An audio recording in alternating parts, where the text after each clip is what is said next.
Hey everyone, and welcome back to my channel Gabbabetic, and welcome to today's video. Today's video is the first video in my Medtronic user information series. So a while ago when I had Dexcom and Libra, I did a few Dexcom and Libra guides and people really liked them. In those videos it was kind of like almost a training demo and talking about specific issues. So I'm going to do the same because when you get an insulin pump there's a lot of information and the manual is huge for the Medtronic if you have it. And also it also might show people who are considering a pump the kind of things they need to be thinking about. So I thought if I made a series of little videos about specific topics and different issues with the pump, kind of little training demos, at least people can go to it if they need information, and if they want more information they can look in the manual or other videos on Medtronic's site too. But these videos are mine from my own experience, and I always find it really useful to just have a small video that you can go and look at for that specific issue. So this is the first one in the series and it's all about how to change the battery on the Medtronic 780g Med insulin pump. Say that 10 times in a row really quick. Let's get started because I want to keep these videos short, so I hope you enjoy. If you do, please give it a big thumbs up, comment down below. If you find it useful, let me know, and let me know what other kind of issues or topics you want to see.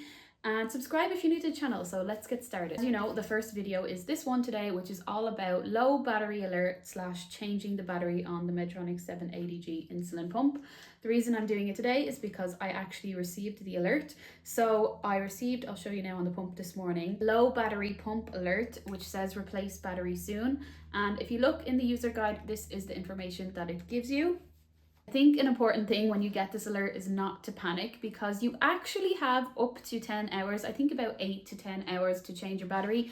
I panicked the first time because I thought my pump was just going to die, but that's not the case. The very first alert you're going to receive is this low battery pump alert, and that's just to notify you the battery is running low. As you can see on my pump, this is how it looks.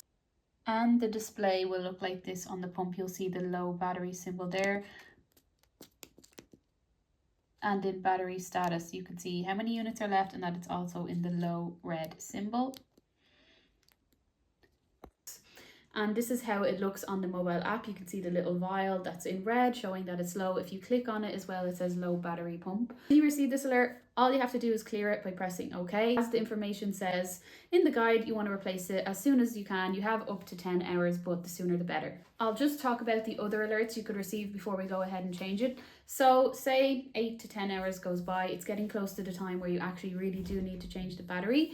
You have two alerts that will come up. This one is the replace battery alert, and this means that you have 30 minutes to change your battery and put a new one in there. Otherwise, the battery is just going to be completely drained and your pump is not going to work. And then the final alert you're going to receive before your pump basically is completely out of power is the replace battery now alert. And that means that your insulin delivery has now stopped and you must put in a new battery to continue. It's not going to be pumping you insulin anymore. So obviously if you get to this point, this is very dangerous and you need to get your battery as soon as possible. Yeah, they're just the three kind of alerts. So basically you go from low battery, replace battery now, and replace battery like immediately. So they're kind of the levels of the alerts that you'll get. So don't panic like me the way I did before, because that was not needed. And then just a note that I saw in the user guide, and I'll put in here, it does say don't use cold batteries. I'm not sure why anyone would have cold batteries, but maybe if you had batteries stored like in a shed or a garage outside or something and it was winter, they might be cold. It does say in the user guide, let the batteries be at room temperature, or you could get a low battery alert. Just something to note.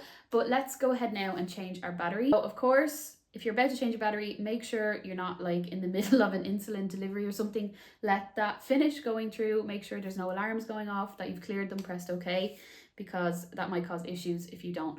So then we are going to get our pump. So I have my pump here. I'm going to bring it up close so you can see. So as you can see, here is my pump. Obviously that's where my reservoir is, and that's where the insulin is coming from the pump into me.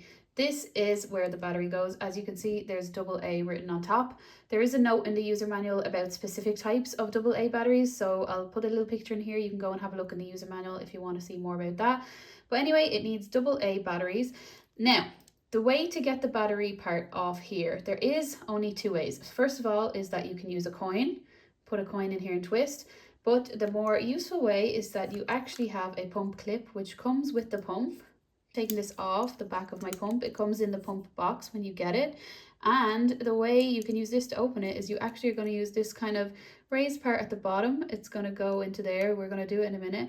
And when we twist that in there, it's actually going to open that holder of the battery. So that's really useful. And if you don't have that, I think you can order them from Medtronic, or you can obviously use a coin in this situation. But that's really good to know. Learn something new if you didn't know that. Here's my packet of batteries. I only need one AA, so I have it here ready to go. Let's get the pump. And just to note the way we're going to be inserting this into the pump, it's going to be plus side at the top. So it's going to go like straight down into the pump like that with the plus side on the top. Again, this is all in the manual if you want a more visual diagram, but I think videos are very useful. So this is the way we're going to be putting it in.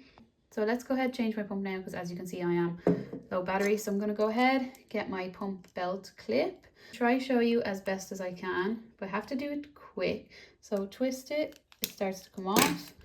Can finish that. As you can see, it says delivery stopped, insert battery. So quickly take out that, put in the new battery, get the pump cap, use my belt again to twist it back into place. Ta-da! And as you can see, I'm now back in full power on my pump battery. If I go into the status, it's going to have green there as well. That's done. This is back on. Then I can put my pump clip back on, and I can throw out my old battery. As you saw in that clip as well, as soon as I took out the battery, I got an alert to say insert battery now, and it was literally alarming. You could hear it. My phone, you didn't see that, was also coming up with an alert and alarm. And one thing I will just say from past experience, it is easy to change the battery, as you could see there. I haven't had any other issues besides one time, and the reason I was trying to do the demo there so quick, was I left it too long. I think it was the first time I was changing the battery, from taking out the battery to putting in the new one. I left that too long and the pump physically turned off because there was no battery in there.